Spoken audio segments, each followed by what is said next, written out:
বিসমিল্লাহির রহমানির রহিম। আলহামদুলিল্লাহি রাব্বিল আলামিন। ওয়াসসালাতু ওয়াসসালামু আলা রাসূলিল্লাহ সাল্লাল্লাহু আলাইহি ওয়া আলিহি ওয়াসাল্লাম। ওয়া বা'দ। সুপ্রিয় দর্শক শ্রোতা, আসসালামু আলাইকুম ওয়া রাহমাতুল্লাহ। দেশকাল নিউজের নিয়মিত আয়োজন রমজান প্রতিদিন অনুষ্ঠান থেকে আপনাদের সকলকে সুস্বাগত জানাচ্ছি আমি প্রফেসর ডক্টর মোহাম্মদ আতাউর রহমান মিয়াজি।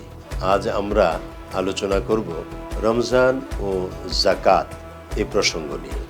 প্রিয় দর্শক, যাকাত আমাদের জন্য ম্যান্ডেটরি, কম্পালসরি, ফরজে আইন, বাধ্যতামূলক। কাদের জন্য?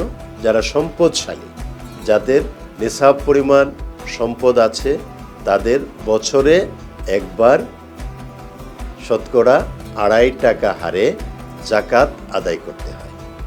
তো এই যাকাতটা আদায় করবে যদি সম্পদের ওই ঘুরে এসে 1 বছর পূর্ণ হয়।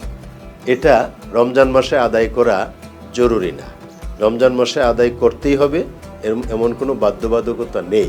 প্রিয় দর্শক শ্রোতা, বছরের যে কোনো সময় আপনার 1 বছর পূর্তি হয়ে গেল, উদ্বৃত্ত সম্পদ যা আছে ওটা নিসাব পরিমাণ হলো, আপনি এর উপর যাকাত আদায় করবেন। প্রশ্ন হলো, তাহলে আমরা রমজান মাসে কেন যাকাত আদায় করি? এর গুরুত্বটা কি?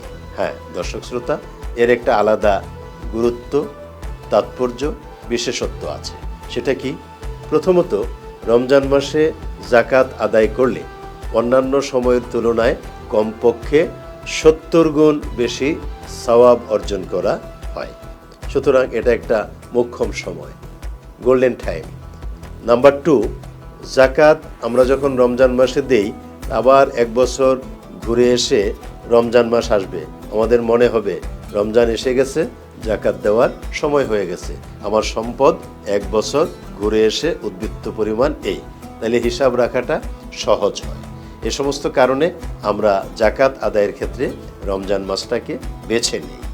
তো রমজানে আদায় করতে না পারলে যাকাত আদায় হবে না, বিষয়টা কিন্তু তা না। রমজানে আদায় করতে না পারলে আমরা বছরের যে কোনো সময়ে ওটা আদায় করতে পারবো। তবে রমজানের এইসব গুরুত্বগুলো উপলব্ধি করে আমরা রমজান মাসকেই যাকাত আদায়ের মোক্ষম সময় হিসেবে বিবেচনা করি।